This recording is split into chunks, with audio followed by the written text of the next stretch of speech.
داره که میان برای این قضیه، منتها چون رود نمیشه بگو برای آرنج اومدم. خودش میدونه برای چی اومدی و دکتر شما رو معالجه میکنه. بعد شانسی این آقای پیرمرد این بود که در اون مطب 2 نیلوفر خانم کار میکردن و اون روزی که ایشون میره نیلوفر اصلی نبوده، یه نیلوفر بوده که فکر میکرده آرنجه و این سوء تفاهم باعث شد که اینا کار به جایی باریک بکشه و حالا پرستار از آرنج واقعی و درمانهای آرنج صحبت میکنه. آقای محسن راجع به ناتوانی جنسیش و به هر حال مشکلاتی که داره. سلام، بفرمایید. خسته نباشین. من اومدم با نیلوفر خانم کار داشتم با عزتون. بله خودم هستم، بفرمایید. شمایی؟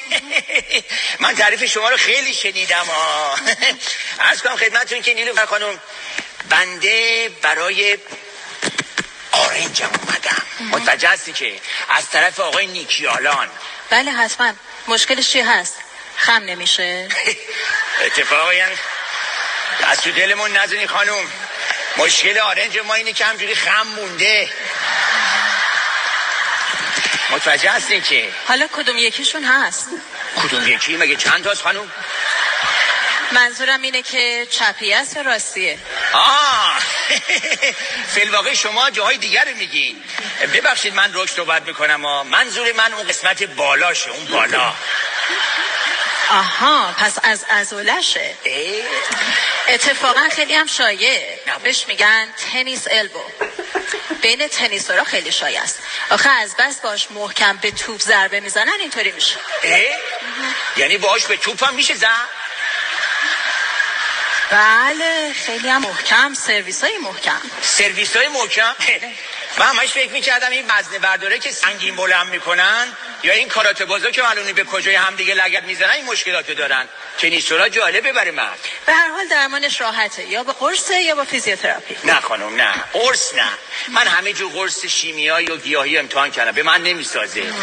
یعنی فشار خون و ضربانمو میبره بالا. تو رجونتون چند شب پیش نزدیک بود سکته کنم. ولی این فیزیوتراپی فکر بدی نیست. گرچه آدم روش نمیشه آرنجشو بده دست هر کسی. متوجه هستین که پس باید تزریق کنید. تزریق؟ بله. یعنی آمپول؟ خانم من به عضله پشتم به زور آمپول میزنم، شما میگی بزن به آرنجه؟ تب سوزنی هم خوبه ها، خوب کار میکنه.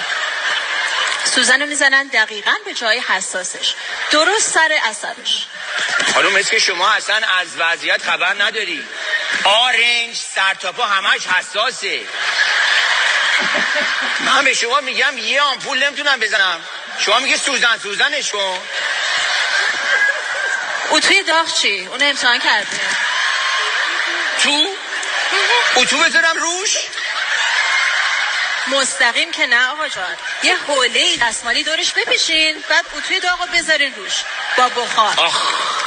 نه خانم نه داغ میشه، پخته میشه، نه بمیره، نه محاله. پماد آیستیهات هم خوبه ها، همون که شکیل اونیل خیلی تبلیغشو میکنه. خانم اون شکیل اونیله چیکار داره به من یه لاجون؟ من یه مسخال از این کوفته زهره مارا پشت دستم میزنم، میخوام بپرم هوا ملق بزنم، شما میگی بزن به آرنجه؟ به هر حال دکتر خودشون الان میان معاینتو میکنن، ایشون متخصص این کارن. اتفاقا آرنج خودشونم تا مدت ها مشکل داشت. بابا من خودم دیده بودم. کاملا پیچیده بود، برگشته به سمت داخل. عجب. یعنی آقای دکتر آرنجشون رو به شما نشون دادن؟ بله به هممون. تا مدت ها عکس بیفور افترش بزرگ روی دیوار بود، همین روبرو. خوبه والا. مردم شرم خوردن، حیا رو بالا آوردن، اسم خودشون هم میذارن درس خونده و تحصیل کرده و دکتر.